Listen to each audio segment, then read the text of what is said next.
To recall when the fate of one individual has so engaged so many other people. The shock at this time yesterday when Magic Johnson confirmed that he had the AIDS virus has given way to something approaching national soul-searching about the disease itself, about social behavior and tolerance, or the lack of it for those who have the virus, or those who have AIDS itself, for which there is yet no cure. We begin our reporting tonight with ABC's Jeff Greenfield. Health Crisis Network, this is Sybil. How may I help you? Once in a great while, Americans are caught up in a single conversation. This one began about 24 hours ago. Let me ask you this. Because of the HIV virus that I have attained, I will have to retire from the Lakers. He did it on the phone when I talked to him, and you know, I'm driving. I'm almost driving off the road. The topic. That's all they're talking about. The specter of a mortal disease threatening a hugely admired man of great wealth and fame triggered near universal sympathy. 98% of the people in the United States recognize him, and most young people love him. We were waiting for the first Magic Johnson joke, but I haven't heard one. I don't think there will be one. If it can happen to him, it certainly can happen to me. At AIDS hotlines around the country, callers voiced their concerns. Could be due to a lot of things, not necessarily HIV. We've had literally thousands of calls from young teenagers all over the country asking basic questions, things that we would assume everybody knows answers to. You could hear that same sentiment at trendy watering holes from one end of the country to the other. I think he will probably bring to the forefront the tragedy of the AIDS problem and its heterosexualness rather than the homosexuality and drug abuse that it's been tied to. It was as if Magic Johnson, a figure of outsized gifts and stature, had cut through a wall most Americans had erected between themselves and a frightening disease. The special problem is cutting through the denial, or what might be called the not me phenomena. Some voices today said, don't put so much emphasis on this case. Relatively few men contract the HIV virus from women. In this case, that we're pretending that heterosexual transmission is a major factor because a major star may have it. I don't think we're doing anybody a favor. But overwhelmingly today, you could sense two strains of thought.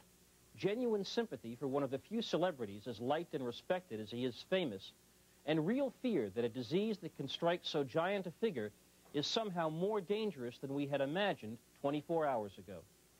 Jeff Greenfield, ABC News, New York. Particularly dangerous for millions of teenagers for whom Magic Johnson is such an idol. Of the 1 to 1.5 million Americans who have the AIDS virus, an estimated 1/5 are teenagers. They are especially vulnerable because often it isn't easy to talk to teenagers about such sensitive matters. Easier today. ABC's Judy Muller is reporting from Los Angeles. Students at John Marshall High School are taking a sobering new look at an old subject, sex education. Please, be careful, be smart, practice safe sex. It's a different world. And Ron Wenderoff is a different sort of teacher, the sort teenagers feel they can talk to, the sort who sometimes veers away from the traditional path in his government classes. Today's lesson, Magic Johnson and AIDS. Is this going to change some of your behavior?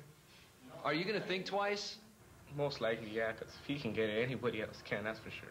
It's a real sad thing and all, but because it is.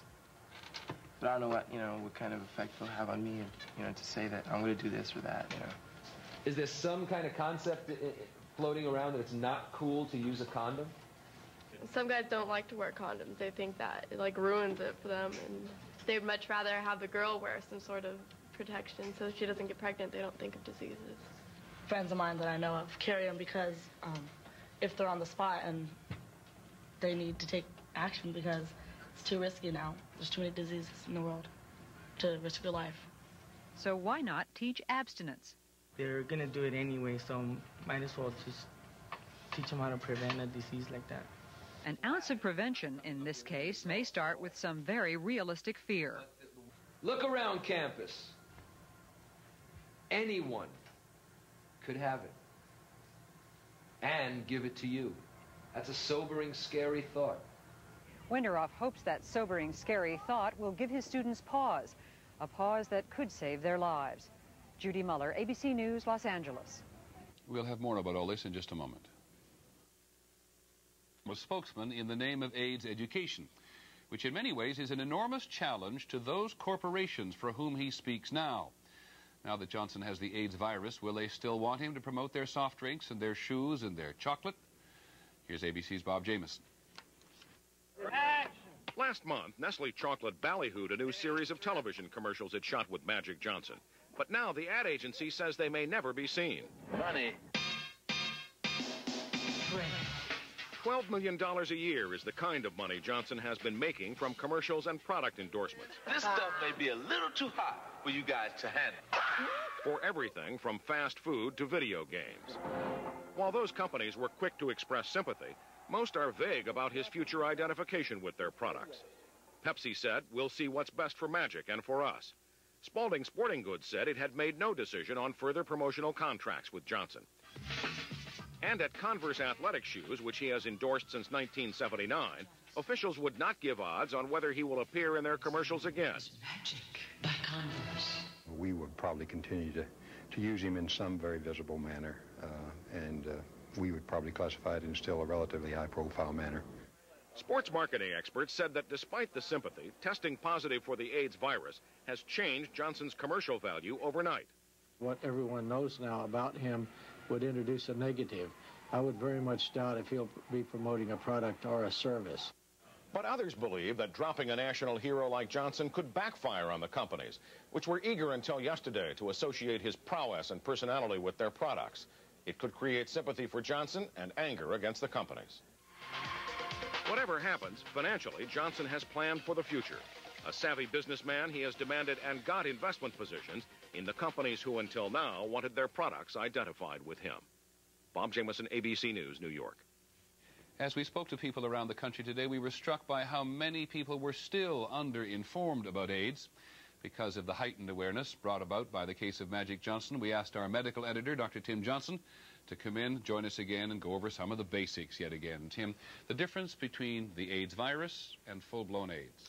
The AIDS virus is what you get when you become infected. If you test positive for it, it simply means that you've developed antibodies to it in a laboratory test.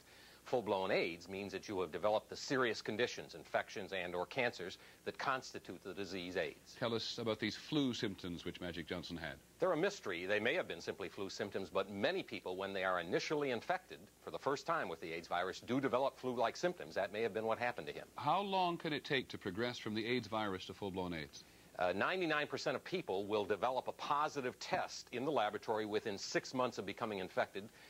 Then it can be a matter of months, years, or many years before they go on to develop the conditions, the diseases that make up AIDS. Treatment for Magic and other people in a similar situation? They are carefully monitored to see if their helper T4 count drops. That's the immune cells that are so critical. When they start to drop and reach a certain level, they are usually started on AZT. Also, they are monitored for secondary problems and started on treatments for those when they develop. Are we ever going to know precisely how he was infected? There's no scientific way of knowing. There's no test that tells you where it came from or how the infection occurred. What you have to do is go by the story the patient tells. Does it make sense that he stops playing basketball?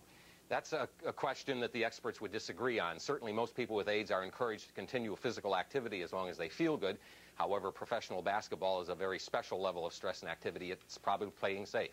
His wife and his baby, they've tested negative. Does that mean they're safe, home and free? Theoretically, not at all, because they could still convert to a positive test. If she was recently infected, the test might still be negative and still turn positive at a future date. Tim Johnson, our medical editor in Boston, thanks very much. Later, we'll have our Person of the Week. The name of the game really has changed. Hong Kong forces the Vietnamese boat people to go home. And President Bush in Rome today. Finally, this evening, our Person of the Week. There's no surprise here this evening. Anyone who has had anything to do with AIDS in America knows how very tough it can be to declare oneself infected. Reporting this story for a decade, we've witnessed some of the ugliest prejudice imaginable.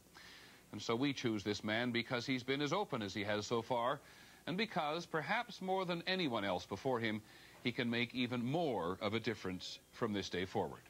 You know, sometimes you're a little naive about it, and you think it could never happen to you. You only thought it could happen to, you know, other people and so on and on.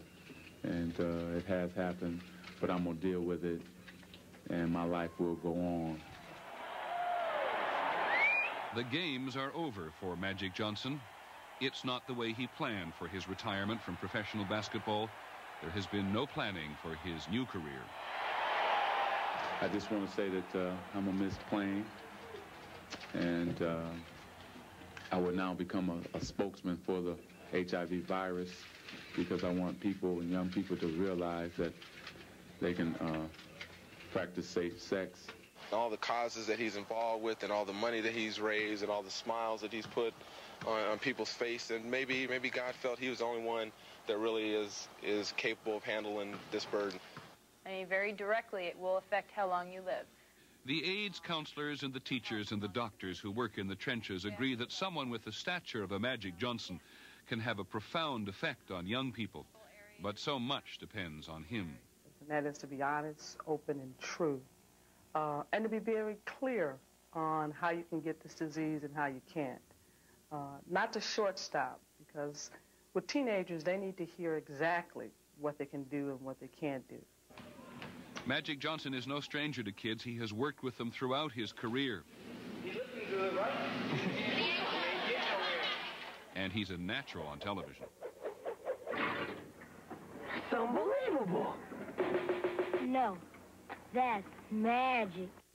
Irvin Johnson was born in Lansing, Michigan. His life as a child centered around basketball on the playground, he says, every day. In 1977, Johnson led Everett High School to the Michigan State Championship. 2 years later, becoming Magic, thanks to a Lansing sports writer, Johnson led Michigan State University to the national championship.